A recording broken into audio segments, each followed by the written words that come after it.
Hello and welcome to Lock Break. Today I'll be breaking down one of my favorite Keyforge decks, Garfield Nanch Queen. It's quite possibly one of the best Brobnar houses I've seen out of the Worlds Collide set, so let's take a look. First we have Nagi Smart Fist. He's a pretty sweet Brobnar rare, one of three rares that this deck was given. And this guy's nice because when he fights, he lets you draw two cards. The downside being that you have to discard two cards at random, but he really just kind of helps you move through the deck. Not a bad little fight effect.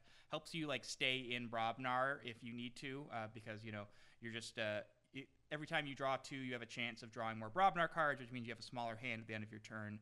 So he just kind of helps you get through. There's a lot of the cards in the other houses are pretty replaceable. So more often than not, you'll be happy to just take whatever random cards come off the top of the deck. Next, we have three cards that are very similar, two Mog Hunters and Ongo Pongo. So they're pretty much the same. They both deal 2 damage on a condition whenever they fight. So Mog Hunter, they don't need to win the fight. They don't need to destroy a creature to get the damage off, but the damage has to go to a flank creature. Ongo Pongo, the damage can go anywhere, but the attack has to result in the enemy creature dying. Now they're both 6 power, so more often than not, if you're fighting, you're going to want to kill. You're going to be killing something. But Mog Hunter can fight into an elusive and still get the effect. Ongo Pongo can't, but he gets to a little bit more freedom in where the damage goes. So next we have Gravel Guts. He's kind of the worst of this of these kind of fight reward Brobnar creatures. Don't mind having bumping up the number to 5, but this could probably be better as something else. Whenever he destroys a creature, he gets +2 power, so he's got a little bit of survivability, but it's pretty irrelevant. The 2 extra power, so 7 power guy, he's fine. He's not great. Everything the other ones I showed you first are all better, but the reason why we want rewards for fighting is because we have the best Brobnar card in Worlds Collide. Worlds Collide decks really don't work without Ganger Chieftain, and we've got 2 of them. So you play down Ganger Chieftain, you make the creature fight. All these guys are good fighters. They're all big. They all have something that makes it worth fighting. Moggy Smart Fist is great, but Mog Hunter can turn 1 fight into 2 kills. Same thing with Ongo Pongo. So they're both great, and you can leverage. There's a couple other combos elsewhere in the deck there. And then last we have more ways of getting fights to happen more often. We have some cards that do have a card that cares about when fights happen. And so War Grumpus, whenever he fights, he makes another creature, a neighboring giant fight. And of course, these are all giants. So, just with a War Grumpus and a Ganger Chieftain, you play the Ganger Chieftain. The War Grumpus fights into something. If he lives, then the Ganger Chieftain gets to ready and fight something. So you can get some combos there. You can also just play the Ganger Chieftain, make the War Grumpus fight, then make something like Nagi Smart Fist fight. So it just kind of lets you extend the value of your Ganger Chieftains, and he also is nice that he also has a reap effect. So once you establish the board, you can reap out and still get some fight value off the War Grumpus if he's able to survive. He's a little small. I don't actually like War Grumpus that much, but in this deck, I think he's actually in a pretty good spot. Then last we have Stiltkin. Whenever you play a giant next to him, and we have a total of 7 giants. So the only Brobnar creature that's not a giant is the War Grumpus. Whenever you play a giant next to him, he gets to fight, and he has Skirmish. So if you play a Ganger Chieftain next to him, he gets to ready, fight, twice. One from his ability, one from the Ganger Chieftain's ability, which can be nice with a couple of the other combos in this deck. But just by himself, he gets a little extra damage just on the board to kind of play cleanup. 2 damage from the Stiltkin plus 2 damage from the Mog Hunter can kill a 4-power creature, which is a pretty good number to be at. So just a few ways. Also these little small fight guys are really good when they've got elusives, because they can fight and they definitely don't die because the elusive cancels the damage, but they still get to they break the elusive with Stiltkin, or in War Grumpus' case, he gets to fight still. So he can break the elusive, then let his big buddy like Ongo Pongo come in and clear things out. So that's quite nice. So all these Brobnar creatures take up a huge portion of the board, but luckily they all really synergize quite well. So I'm actually if you want a Brobnar deck that does what Brobnar says it's going to do, this is the Brobnar deck for you. And then to kind of supplement that, we have 3 other cards left in the 12-card house. So we have Berserker Slam. Berserker Slam's the only action we have in this deck. It gives you an Amber Pip for playing it, so the only 2 ways we get Amber right away. Luckily, The other way to get amber quickly in this deck is any of these fight effects. If there's nothing to fight, then they get to ready, and then they can reap afterwards. So Ganger Chieftain can get you some amber. War Grumpus can get you some amber. Stiltkin can get you some amber if you play it onto an empty board because he just gets to ready and stand. You can even get 2 possible. If you have empty board and 2 giants, you can play a giant on both sides of Stiltkin and get 2 amber. So those are some ways to get amber in this deck quickly, but the ideal way is just to clear their board and then get some amber here. But this guy gets you an amber for playing it, lets you deal 2 damage to the flank. Luckily, that's the same place where Mog Hunter's going to deal damage, so these 2 work well together. It'd be a little unfortunate if they didn't, but luckily they do. And then if the damage destroys the creature, you make the opponent lose 1. So a little bit of amber control. This deck has little bits of amber control, but they all work quite well together. Just kind of like just slowing down your opponent. You're getting rid of all their creatures, and they're like, oh, I lost that amber there, I lost that amber there. When they're not getting a big reap turns because you're fighting them off the board, small amber control is a lot more valuable because it's just a larger percentage of the amber that they're able to produce on a given turn. So Berserker Slam's quite nice. I mentioned like that Gravel Guts is kind of just a whatever. He's just a 5-power giant with basically no text on him. I'd probably rather have like a second Berserker Slam, but also a 5-power giant with no text on him happens to be pretty all right just because of the way the deck's lined up here. Then we have 2 great artifacts in Brobnar. Shattered Throne. Do I wish this was a Pile of Skulls? Yes, I do, but I've already got 3 rares in Brobnar. The 2 I've shown you, and then the last card we'll talk about. So yeah, the 4 rare Brobnar deck would be pretty sweet, but unfortunately we just have an uncommon in this slot. So whenever a creature fights, it gets to capture. So we already mentioned great ways to fight. This is another great fight effect. Stiltkin's probably the best with this, just from a get the most amber off the board quickly, and then a lot of these guys can hold on to 1, 2 amber, just enough to like put them off forging a key that turn. They come back, sure, but basically it gets them to want to play the same game you're playing. They capture some amber. We have some ways of manipulating the amber we capture, so that's not too bad. Plus we have ways of getting rid of this artifact to break the symmetry here, where we get a big effect off of it on the turn we play it, and then they maybe get 1 or 2 turns of them capitalizing it as well, but then we turn it off, and we still get the amber for playing it, so that's not too bad. The Pile of Skulls, you don't get amber for playing it. Then the last one is Iron Obelisk. Basically the same idea as a Shattered Throne. They have a very similar role in the deck. Difference is mostly that you get an amber for playing Shattered Throne, and Iron Obelisk is only one-sided, so you don't have to worry about your opponent getting a benefit off of this. But basically, your Brobnar creatures are going to fight, and when they fight, they get a little bit of damage back from the person they fight.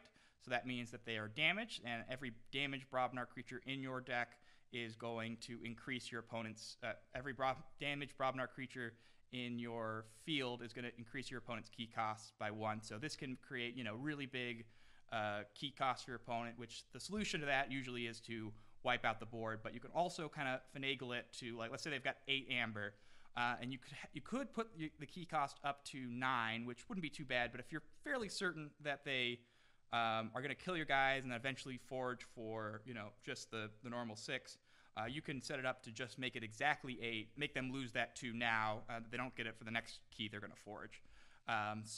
Also the damage you deal with your Ongo Pongos and your Mog Hunters, and even in like a dire situation, your Berserker Slam can increase your opponent's key cost in situations where it would otherwise be quite hard to get that damage on the board. So it can be nice, can be quite nice. So there are some good combo potential turns. Always something to be looking out for. Iron Obelisk is quite nice. One of my favorite Brobnar rares. So the Brobnar house in this deck is going to be the major player, but next we have Shadows, which is a great complement for everything that the Brobnar deck's doing. First of all, it's very fast. The Brobnar deck has 1 action. This deck has, I believe, 6 actions, which is just really going to you're going to establish a board on Brobnar, and you can either take advantage of it, or if they wipe it, react really quickly back. First, we have the really all-star of this deck in Shadows, which is Hawk. We've got 2 of them. We get an amber for playing it. We get to destroy an artifact, and if there was an artifact for us to destroy, we get 1 amber. So this card, pretty much 100% of the time, is going to give you 2 amber. The only question is, are you going to be destroying their artifacts or your artifacts? We've got plenty of artifacts we don't mind destroying. For example, Shattered Throne is one. We'll go over a couple others. There's one in-house, which just isn't that good. I'd just rather get the amber for playing it. We've got artifacts that we get amber for playing, and then we get amber for killing it. So it just really increases the amount of amber we're able to gain on any given turn. And if we're destroying our opponent's artifact, then it's amazing, right? Hawk is amazing, and we've got 2 of them. So this really just means like 2 amber on 1 card is it's twice as much amber as getting 1 amber from a card. It's great. Speaking of getting amber from a lot of amber from 1 card is we've got Mug. It does move amber from creatures to your pool, so you can take amber off a Saurian that's captured and get it right now. You don't have to wait for the amber. You can permanently keep the amber that you capture using Shattered Throne. That can happen sometimes. Usually it ends up killing your creature because of the damage, but ignoring the fact that this is also a way to get an extra amber quicker or permanently, this also is just a really solid removal spell for this deck. So, for example, if you have Iron Obelisk out, you can just play this, deal the 2 damage. If it already doesn't matter if it has amber on it or not. You just do 2 damage, gain an amber, increase their cost by 1. So that's a good way to either get them off forging or make sure that they lose more amber when they forge. That's great. Also, just 2 damage on your opponent's side of the board can either kill a key card, or it can set it up to be killed with some of the other splash damage. 2 of these together can kill a card, and you're still getting amber from it. So even though it's a little small, it's got a lot of utility, a lot of different ways to use this card. Hitting your own guys, hitting your opponent's guys, killing, setting up for later. Just damage on the board is very good for this deck, and we can take advantage of it in a couple different ways. Next, we have another one where it's a little bit of damage and then a bonus. So we get the amber for playing it. This is great. 1 damage. I'd rather it be bigger, but 1 damage is 1 damage. It can pop a ward. That's not too bad. And it enrages that creature, which means that they have to fight in and take more damage, right? So we've got great creatures. We love fighting. If we're making them fight with creatures they don't want to fight with, that's a sad day for them. Not too bad. Also, we can deal damage to our Brobnar creatures, and they're enraged. We love them to fight. Not a big problem for us, and it increases cost with Iron Obelisk, so that's great. Oubliette. This card doesn't give us an amber. It'd be a lot better if it did, but it's fine that it doesn't. This is probably the card that I discard the most in Shadows, just because if there's not a good target, there's no reason to play it because I don't get any amber for it. It's great for getting rid of problematic cards like hidden behind, a taunt, behind a ward. Pop the ward, use Oubliette. We have 1 artifact in Shadows. It's Subtle Maul, a little bit of disruption. The nice thing is that it does do something that the other cards in the deck don't do, which is remove cards from your opponent's hands. Good against combo decks. It's not that great of a card. I'd rather, very often, I play it and hawk it just because I just don't think I'm going to use it that often because I don't call Shadows that often. I'd rather do 2 Brobnar turns. If you play this early against the right deck, it can be useful. I'm not saying that it's never good, but it's you just gotta not value it as highly because I can hawk it. We've got 5 Shadows creatures. They're not too bad. We got some good ones. We got Double Ronnie. That's great. We've got ways to increase key cost. They're gonna want to go to high amber counts, which means you are gonna get probably steal 2 with this when your opponent's deck is finally getting to work. But he also is just really good to play as a steal 1. Never a problem there. He's a little small. That's the only bad thing I have to say about him. But I mean, he's Ronnie. He's great. Then we have one of the best cards in this deck, which is Bren the Fanatic. Skirmish. Play, you give your opponent an amber. When he dies, you get to steal 3 amber. Such a huge swing. I don't mind giving my opponent amber because I kind of mentioned that, I can steal it back with Ronnie. Of course, I only generally play this either when they're at like 3 or they're at like 10, and this is my way of saying, well, sure, you get to forge that key, but this Bren's definitely going to steal something at some point. I can kill it in-house because it's got skirmish, so I can't kill it by fighting, but, any combination of 2 of these 3 cards will kill a Bren from hand. Not the worst, I'm getting amber from it. If I need to, I'll do it. It's great, but there's also a couple ways in Untamed to get rid of Bren. Not really any way to get rid of it in Brobnar unless I use one of those Brobnar creatures that have the little splash damage. For that reason, you're probably going to want to leave them on the flank because there's more ways to damage the flank creatures in Brobnar. Then I've got Umbra. He nice that he worked with Ganger Chieftain. He's so small, and your opponent's going to be like willing to kill anything, and you've got so many other big creatures that Umbra is going to be just kind of the path of least resistance to get your board state under control. So it just dies a lot, but it does act as a little bit of a lightning rod because it's just pretty good, even on Brobnar turns. And the last card is Brobnar Plant. Like I said, this is basically the same problem as Umbra. It's even smaller. The elusive doesn't do much, and it dies. But at least it... I like calling Brobnar in this deck. I get an amber for calling Brobnar. If they kill it, whatever. Sometimes there's a temptation to purge this. It's fine. I mean, I'd rather just let them kill it. I don't need to kill it myself. Just nice. Better than having the Untamed version in this deck. So I mean, it could be anything else, and I'd be happy. But it is what it is. All right, and then to finish things off, we have Untamed, and Untamed is pretty wild. When I was first evaluating this deck, I was a little disappointed because the Untamed did not look that strong, but after playing with it, it really started to shine because the first thing right off the bat, and you're going to notice this as I show it to you, every card in Untamed can get me 1 amber when I play it, on the turn I play it. It's not a guarantee. Most of them are guarantees. All the creatures are slightly conditional. But the only card that doesn't give me amber when I play it is Key Charge, which of course gives me a key when I play it. So I'll take that trade-off any day of the week. Key Charge is great. It basically speeds up this deck by an extra turn because you get these crazy forges out of nowhere, and your opponent just can't respond to it. It's great. We've got a couple things that help our board stay around. The Fittest, it's bad, but it does give me an amber, so I'm like, it's better than a card that doesn't give me amber. It increases the size of my creatures. There's a couple of my small guys that are kind of nice to go up just 1 more power.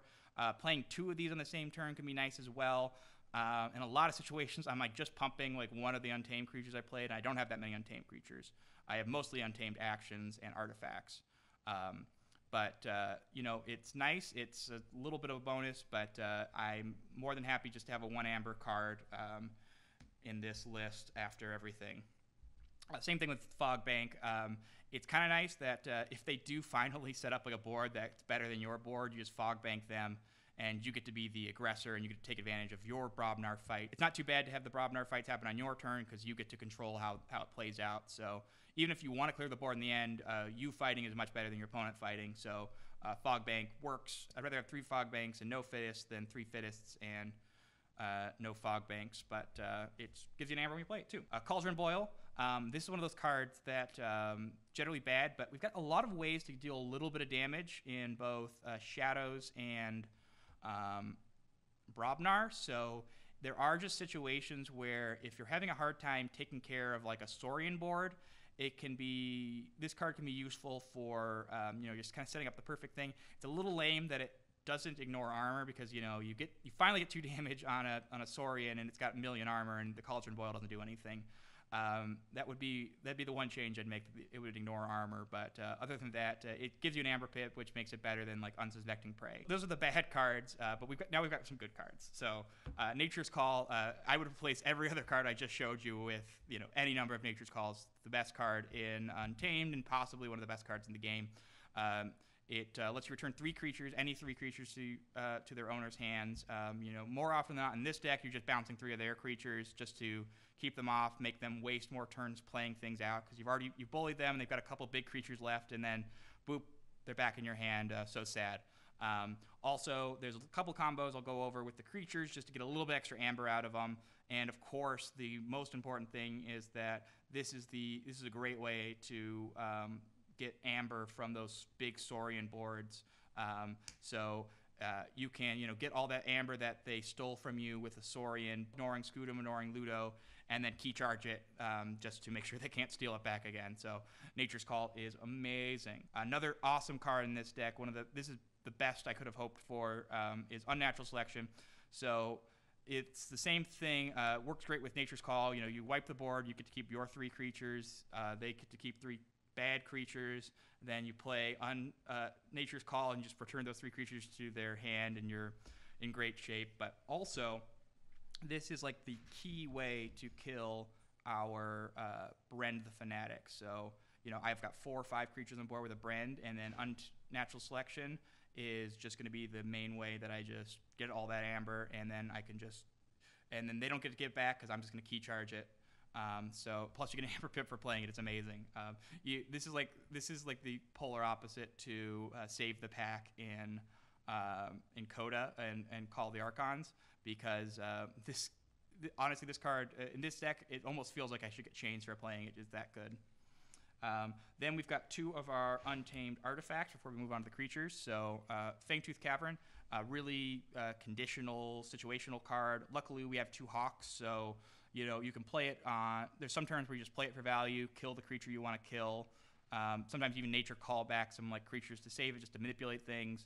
But you get an amber for playing it, and then you can get another amber for killing it with hawk. So and then sometimes it's just like if I've got a big Brobnar field and they've got a bunch of dorks like Daughter and whatnot, Fangtooth will get the job done. And the Fittest can kind of help me stay ahead on the Fangtooth Cavern race and making sure that they don't have I don't have the smallest creature. But sometimes you end up destroying your own. You can kill your own Brend, for example, on an empty board, which is nice.